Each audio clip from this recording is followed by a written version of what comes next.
কি শুরু হয়ে গেছে? ইয়েস, এখন শুরু করেছি। তো আমাদের ওকে, ডিফিউশন তো লাস্ট চলো ক্লাসে আমরা আমরা শুরু করি।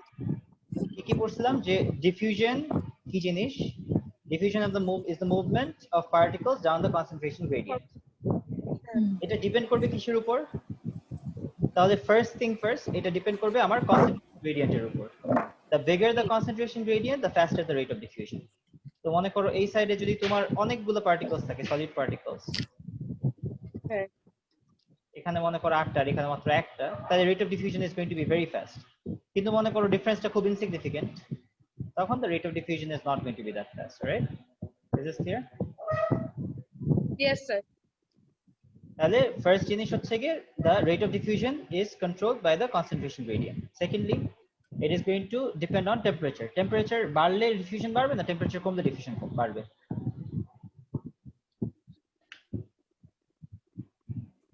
বাড়লে। Temperature বাড়লে কেন? Because temperature যখন বাড়ে তখন the kinetic energy increases. হ্যাঁ, কাইনেটিক এনার্জি। তাহলে ওদের স্পিড বেশি বেড়ে যায়, তো স্পিড যত বাড়বে তত বেশি তাদের মুভমেন্ট অ্যাক্রস দ্য ব্যারিয়ার হবে। সো টেম্পারেচার যত বাড়াবে রেট অফ ডিফিউশন বাড়বে। যদি হচ্ছে আমার এই ব্যারিয়ারটা যত চিকন হবে আমার রেট অফ ডিফিউশন তত বেশি থাকবে, এই ব্যারিয়ারটা যত মোটা হবে আমার রেট অফ ডিফিউশন কম থাকবে। তাহলে distance that has to be crossed, এটার উপর ডিফিউশন রেট ম্যাটার করে। আর লাস্টলি আমার surface area to volume ratio. What is surface area to volume ratio? Did you ever hear this term, surface area to volume ratio? না। মনে করো হ্যাঁ, তোমার কাছে শুনছিলাম। একটা কিউব আছে, এই একটা কিউব আর এই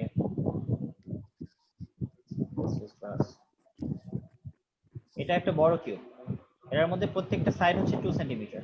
ওকে, 2 2 আর 2। এটার ভলিউম কত?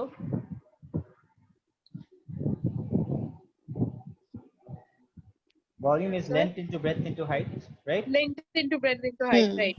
তাহলে লেন্থ তো 2, Sorry, sir, washroom is 2 not into very- 2 and height ও 2, তাহলে ভলিউম ইজ 8. হ্যাঁ, surface area, total surface area কত?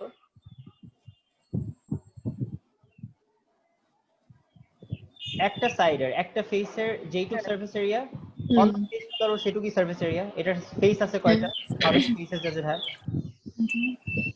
একটা, 6. দুইটা, তিনটা, চারটা, দুইটা, পাঁচটা, ছয়টা।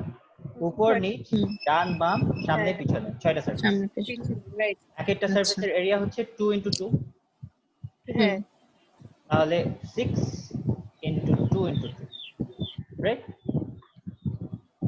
একটার এরিয়া into 6, যেহেতু 6টা সারফেস আছে, হ্যাঁ, তাহলে 4 into 6 is 24. This is the surface area. তাহলে surface area to volume ratio যদি আমাকে বের করতে বলে, তাহলে উপরে সারফেস এরিয়া আর নিচে volume, surface area divided volume, let's say by তাহলে 24/8। তাহলে আমার surface area to volume ratio হচ্ছে 3। এই পর্যন্ত ক্লিয়ার? হ্যাঁ। এই কনসেপ্টগুলো নিয়ে কোনো প্রবলেম নাই, রাইট? তো এটা হচ্ছে আছে। 2 সেন্টিমিটারের বক্স যদি আমাকে দেয়, তাহলে এটার surface area to volume ratio হচ্ছে 3। এখন মনে করেন যে সেম জিনিসটাই আমাকে রিপিট করছে, but I have been given a smaller box. তাহলে স্মলার বক্সটার সাইজ হচ্ছে কি 1 সেন্টিমিটার এর সাইজ। এটা হচ্ছে 1 সেন্টিমিটারের বক্স।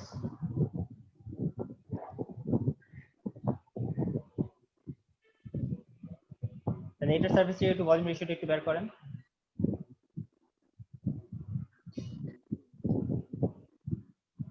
স্যার পেজ নাম্বারটা? পেজ নাম্বারটা কি দরকার? I have no idea page number কত। মানে হ্যাঁ, সরি, নো আইডিয়া। দেখেন তো কেউ পেজ নাম্বারটা কত এটার? পেজ দি বই সামনে থাকে। Page number 16। পেজ 16। এটা মনে করো 1 সেন্টিমিটার, আর অন্যটা হচ্ছে গিয়ে একটু ই হইছে, রেশিওটা ঠিক হয়নি, বাট স্টিল মনে করো একটা 2 সেন্টিমিটার, একটা 1 সেন্টিমিটার। ওকে। তাহলে এটার surface area to volume ratio আমি পাইলাম 3, 24/6।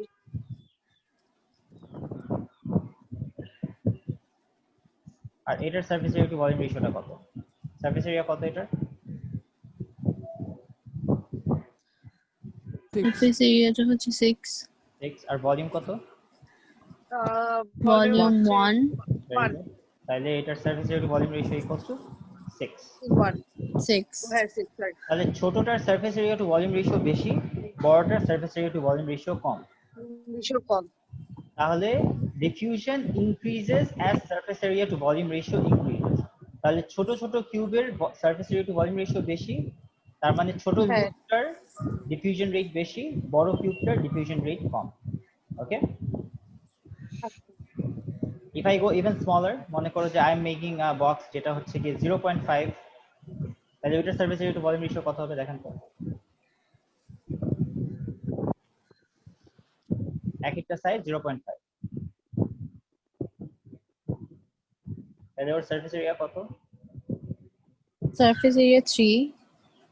সারফেস এরিয়া হচ্ছে 6 into 0.5 into 0.5, 0.5 right. তাহলে 1.5 আসার Oh কথা। wait. হ্যাঁ 1.5 sorry. আর ভলিউম কত? Volume হচ্ছে 0.5. 0.5 into 0.5 into 0.5 মানে 0.125। Oh right.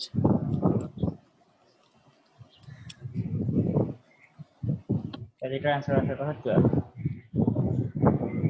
তাহলে the smaller I go, the smaller my box gets, the greater the surface area to volume ratio. Okay, আচ্ছা এটার জন্য আমাদের কেমিস্ট্রির মধ্যে কিন্তু দেখেন যে আমরা বেশিরভাগ সময় পাউডারস ইউজ করি, কপার পাউডারস ইউজ করি, কপার ব্লকস ইউজ করি, হ্যাঁ বিকজ হ্যাঁ যত আমি পাউডার ফর্মে নিব তত বেশি আমার surface area to volume ratio বাড়বে। সারফেস এরিয়াটা ভলিউম রেশিও বাড়বে রাইট। তো সারফেস এরিয়া যত বেশি তার এক্সপোজার তত বেশি, তার মানে তার ইন্টারঅ্যাকশন পার্টিকেলের সাথে ইন্টারঅ্যাকশন বেশি, ইন্টারঅ্যাকশন যত বেশি রেট অফ রিঅ্যাকশন তত বেশি। একইভাবে যার সারফেস এরিয়ার রেশিও যত বেশি তার বাইরের পার্টিকেলের সাথে কন্ট্যাক্ট বেশি, সুতরাং it's easier for particles to get inside. Or surface area বেশি কিন্তু সেই তুলনায় ভলিউম অনেক বেশি, সো সবাইকে সাপ্লাই দিতে পারে না, everything is not in contact with the outside, কিন্তু এর almost every part of it is in contact with the outside. So in order to maximise diffusion আমি ছোট ছোট পার্টিকলস চাই, বড় বড় পার্টিকলস চাই না। Is that clear? আচ্ছা আচ্ছা, তাহলে আমার ফ্যাক্টরস অফ ডিফিউশন তাহলে কি কি আমি শিখলাম, তাহলে একটু আমাকে বলেন। Factors affecting rate of diffusion, rate of diffusion কি কি? নাম্বার 1 area, surface area না, surface area, size. Surface area to volume ratio, তাহলে এটা ব্র্যাকেটে লিখতে পারেন size. Size size surface area to volume ratio বাড়লে ডিফিউশন বাড়ে। হ্যাঁ ডিফিউশন বাড়বে। তারপরে কনসেন্ট্রেশন গ্রেডিয়েন্ট, আর নাম্বার 4 হচ্ছে the distance needed to travel অথবা the thickness of the membrane, এটাই একই কথা, thickness of membrane. Is this clear?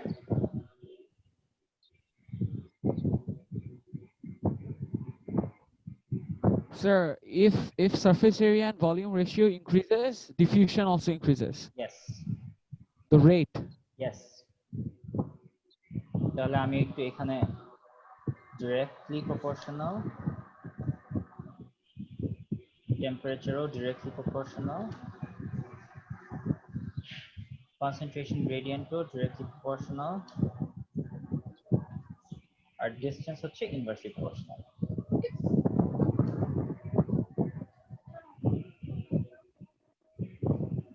ঠিক আছে, হ্যাঁ স্যার। লিখে ফেলেন।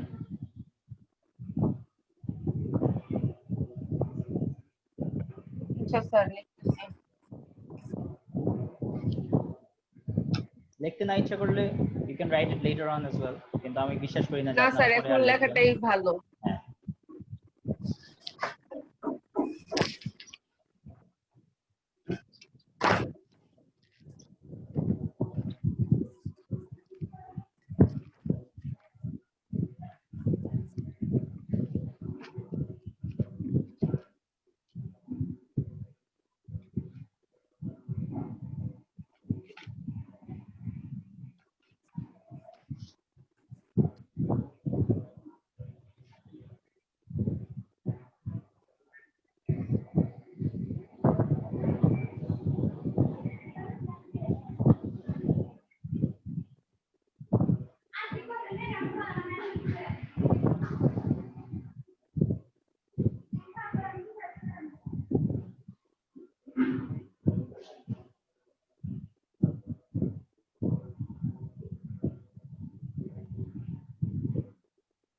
Sir, in diffusion, do the particles move left to right?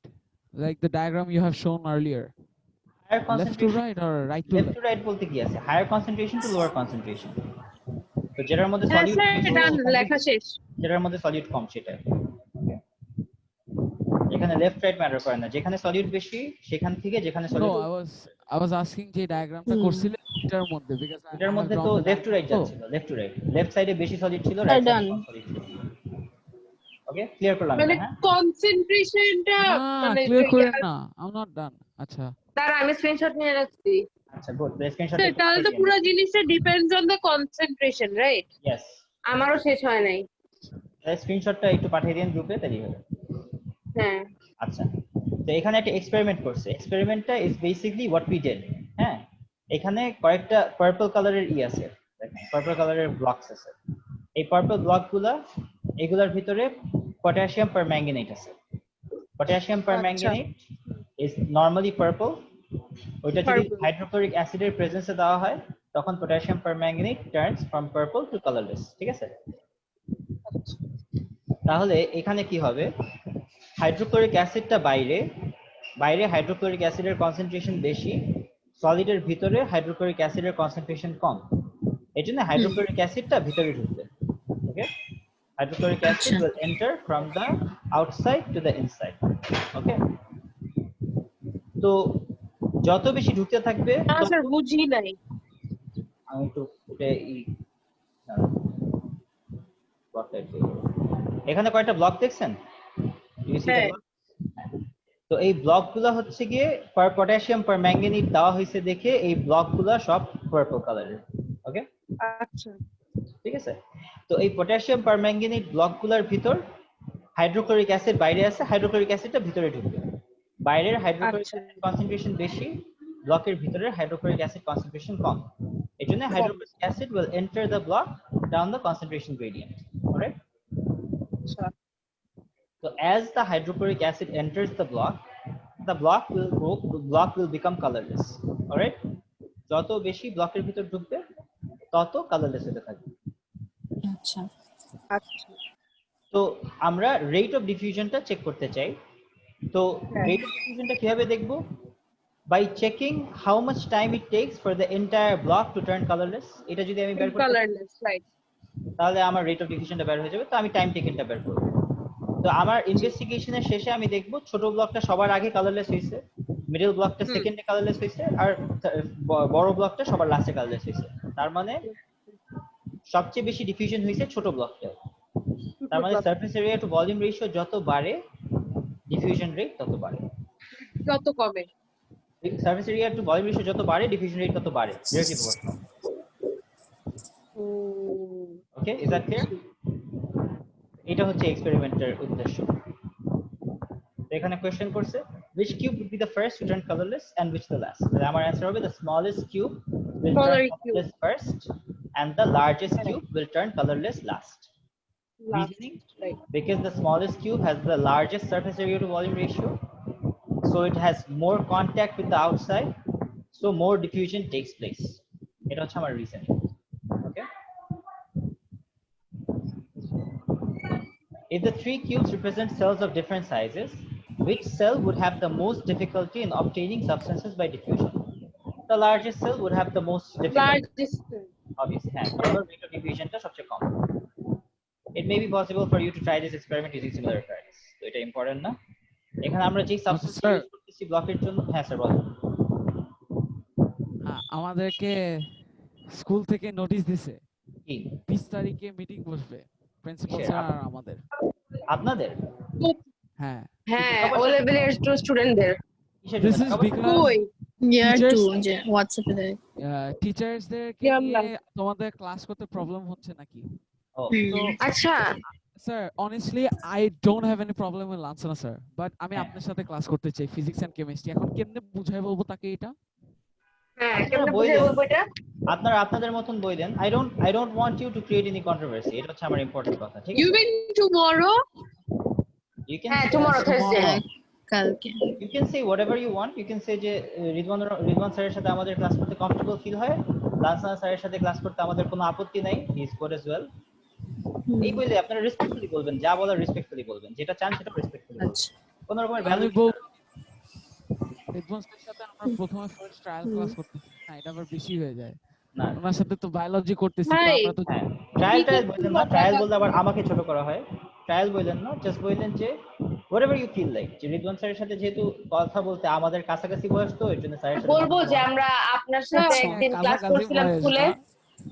আমি আপনাদের The চেয়ে কত only বড় thing বলেন তো? I'm going to complain about is Bangla. আচ্ছা, হ্যাঁ বাংলা বাংলা, ভাই বাংলা বাংলা- ওনারটা ওনারই কমপ্লেন করবো। বাংলা বইলে তারপরে এটাও বললেন যে, হ্যাঁ। স্যার বাংলা একটা টিচার আমাদের আছে, we have a teacher in mind if you want, Ridwan স্যারের Oh voice। yes, Okay. man. হ্যাঁ, yesterday I was talking to her about this. Sir আপনি আমাদের থেকে অনেক বয়সের বড়, বাট ইফাতের থেকে সির্ফ 2-3 বছর। বেশি বেশি বেশি বেশি হয়ে গেল হাসিল। Sir, অনেক সত্যি বেশি কিন্তু, this is বেশি। not a lie. আচ্ছা, This is not a lie. আপনারা যে Sir, আপনারা শুনে নিজেই লাঞ্ছনের I am ক্লাসে 27 years old, whenever আপনারা কত? Lansana sir class whenever we talk to him, so sir বলে যে I have lived in Bangladesh more than you guys. So আমরা স্যার You বলি guys sir, have but been. not more than Ifat because he's a lot more elder than all of us. আপনার থেকেও বড়। আল্লাহ, ভাই just 1-2 দুই ইয়ারের সপ্তাহ বড় record থেকে এত হইতেছে কিছু না? হয়ে যায় না। না, আমাদের একটা ফ্রেন্ড ছিল তৌসিফ নিয়ে আমরা এরকম একই কথা নেই সারা জীবন। তৌসিফ আমরা বলতাম আঙ্কেল, চাচা, অথচ আমাদের চেয়ে অনেক- আমারও তো আন্টি ডাকে। আমার একটা ফ্রেন্ড আছে তাসিন, ওর ছোট ভাই, ও আমারে ভাইয়া বলে, he is a year older than me.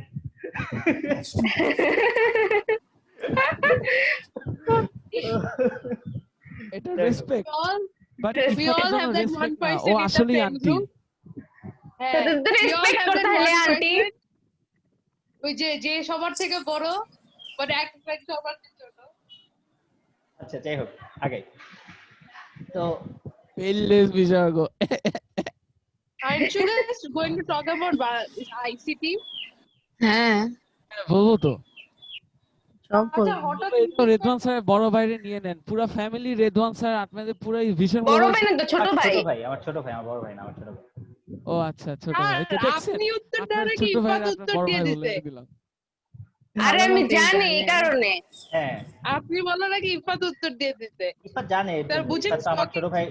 ছোট ভাইয়ের মানে ও আমার ছোট ভাইয়ের কাছে একটা স্টুডেন্ট দিছে তো ইফাত। তো ছোট ভাই রেদওয়ান স্যারের ছোট ভাইয়ের নাম কি? আবরার। রিজন স্যার ছোট ভাই। আপনার হ্যাঁ ভাইয়া, আপনি যদি লাইভটা ওই যে দেখে থাকেন ইফাতও ইফাতের জানে, কাছে, স্যার। আর সবাই চুপ না, শুনবে না তো, না শোনার দরকার আপনার নাই। ভাই না লাইভটা, আরে বলতে দে। এই পোস্টটা যদি তুমি দেখে থাকো, ইফাতের কাছ থেকে দূরে থাকো, দূরে তোমার চেয়ে যাইগো। বড়, আল্লাহ। বড়। আচ্ছা, কন্টিনিউ ক্লাস। ইফাত- আর আমরা তো অসমোসিস অলরেডি করে ফেলছি, আমরা অ্যাক্টিভ ট্রান্সফার করে ফেলছি, that's it, that's done. Hmm All cells exchange substances with their surroundings, but some parts of animals and plants are specially adapted for the exchange of materials because they have a very large surface area in proportion to volume. ঠিক আমাদের লাগবে না। একটা জিনিস আমাদের লাগবে যে আমরা সারফেস এরিয়াটা ম্যানিপুলেট করি অনেক ক্ষেত্রে। আচ্ছা, তো বিভিন্ন সেলস আছে, মনে করেন যে গাটের ভিতর we have গাট সেলস গুলোর মধ্যে প্রজেকশনস থাকে, গিলায় এরকম প্রজেকশনস থাকে, ঠিক আছে? এই প্রজেকশন গুলা, অথবা আমরা হচ্ছে গিয়ে রেসপিরেটরি ট্র্যাক্টের মধ্যে সিরিয়া হচ্ছে গিয়ে হেয়ার লাইক প্রজেকশন, ঠিক আছে? তো এই জিনিসগুলোর উদ্দেশ্য কি? এরকম প্রজেকশন, ফিঙ্গার লাইক প্রজেকশন গুলোর উদ্দেশ্য কি? দেখেন, the moment I make these projections, normally যদি সারফেস এরিয়া জাস্ট এইটুক জিনিসটা সারফেস এরিয়া হয়, প্রজেকশন করার কারণে সারফেস এরিয়া কতখানি বেড়ে গেল? এইটুক সারফেস এরিয়া প্লাস এইটুক সারফেস এরিয়া প্লাস এইটুক সারফেস এরিয়া, মানে surface area has significantly increased because of these projections, হ্যাঁ। alright? তো আমাদের সেলের মধ্যে অনেক সময় we make tiny projections to increase the surface area, okay? Same thing happens in the lungs এর মধ্যে মনে করো যে একটা বেলুন যদি জাস্ট এরকম হইতো, তাহলে surface area would not have been significant, কিন্তু lungs এর মধ্যে জাস্ট একটা না, tons of tiny balloons, ঠিক আছে, ছোট dots, so this drastically increases the surface area, right? তো আমরা surface area কে এভাবে ম্যানিপুলেট করি by making finger like projections, by using hairs, অথবা by making multiple smaller cells. এইভাবে আমাদের বিভিন্ন body parts এর বিভিন্ন cells are adapted to diffusion. Okay, is that clear? Yes. So the biggest way that cells become adapted to diffusion is by increasing their surface area. তারপরে যেসব সেলগুলো diffusion করতে পারে, ভালো ডিফিউশন করা লাগবে, ভালো ট্রান্সপোর্ট করা লাগবে, সেইগুলার মেমব্রেনটা সবসময় অনেক থিন হয়। কারণ আমরা বলছি থিক মেমব্রেন দিয়ে ডিফিউশন সহজে হয় না, থিন মেমব্রেন দিয়ে অনেক ফাস্ট ডিফিউশন হয়। এই জন্য এদের মেমব্রেনটা খুবই থিন থাকে। Cell membrane is very thin. তো দুইটা অ্যাডাপ্টেশন, একটা হচ্ছে they increase the surface area, আর সেকেন্ডটা হচ্ছে they decrease the thickness of their membrane. Alright? আর এটার পরে ডিফিউশন গেল, আর তারপরে হচ্ছে কি সেল ডিভিশন এন্ড ডিফারেন্সিয়েশন। এই জিনিসটা আই গেস একবারে নেক্সট ক্লাসে শুরু করব, আজকে আর দিলাম শেষ করতে পারবো না। চাইছিলাম আজকে শেষ করতে, আজকে তো গল্প ওকে স্যার। ওকে স্যার, আল্লাহ হাফেজ। কেউ নেই তাহলে। স্যার লিভ করবো? স্যার ক্লাস শেষ। লিভ করো না, আমি দেখি একটু আমি একটু দেখি যে কতখানি পড়ানো যায়, একটা শর্ট ওভারভিউ দেখি। আচ্ছা স্যার, আজকে আচ্ছা। আচ্ছা, আমাদের বডির মধ্যে মনে করো যে এটা নিয়ে আমরা একটু ডিসকাস করছিলাম ক্লোনিং এর ভিতর আর জেনেটিক ভ্যারিয়েশনের ভিতর, যে সেলগুলো তো সবাই identical, everyone has the same number of chromosomes, everyone has the same genetic information. তাহলে how do they end up looking so different? একটা নার্ভ সেল আর একটা মাসল সেল কোনোই মিল নাই, রাইট? এটার সাথে আবার একটা স্পার্ম সেল কোনোই মিল নাই। Every single one of them are different, but they have the same genetic information. So how does that happen? Do you have any idea?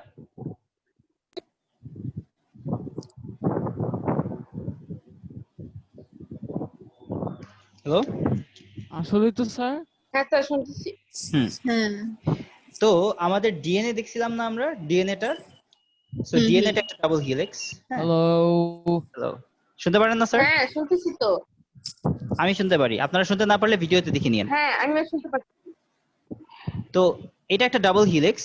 Normally এখান থেকে সব কয়টা প্রোটিন কোড করতে পারার কথা, ঠিক আছে? কোনো কোনো জায়গায় সুপার কয়েলিং হয়। সুপার কয়েলিং মানে কি? মানে এটা এমন ভাবে প্যাচ খায়, this thing gets entangled so much, এরা পুরো প্যাচ খেয়ে বসে আছে। এরকম ভাবে কয়েলড হয় যে এটার ভিতরে কোনো রকমের ট্রান্সক্রিপশন ট্রান্সলেশন করা সম্ভব না। তো যেই পার্টগুলো কয়েলড হয়ে যায় সেই পার্টগুলো আর ইনঅ্যাক্টিভ, সেই প্রোটিনগুলো আর সেলের মধ্যে তৈরি হবে না। বুঝতে পারছেন? তো ডিফারেন্ট সেলগুলার ডিফারেন্ট পার্টগুলাই কয়েলিং হয়, ডিফারেন্ট সেলগুলার ডিফারেন্ট পার্টগুলাই কয়েলিং হয়। So different cells produce different proteins. So যদিও তাদের ডিএনএ ইনফরমেশন সবারটা সেম, কোনোটায় একটা প্রোটিন তৈরি হয়, অন্যটায় অন্য একটা প্রোটিন তৈরি হয়। এটার মধ্যে অ্যাক্টিন মায়োসিন তৈরি হয় মনে করো, বিকজ এটা কন্ট্রাকশন করা লাগবে। এটার মধ্যে মনে করো যে নিউরোট্রান্সমিটার প্রডিউস হয়। So the two are going to produce completely different proteins. Different proteins তৈরি করবে, different shapes তৈরি করবে, different information carry করবে, even though they have the same information genetically. বুঝতে পারছেন why the differences happen? G sir. তাহলে এই প্রসেসটাকে, same cell Yes. turning into different kinds of cells, এই প্রসেসটাকে আমরা বলি differentiation. Correct?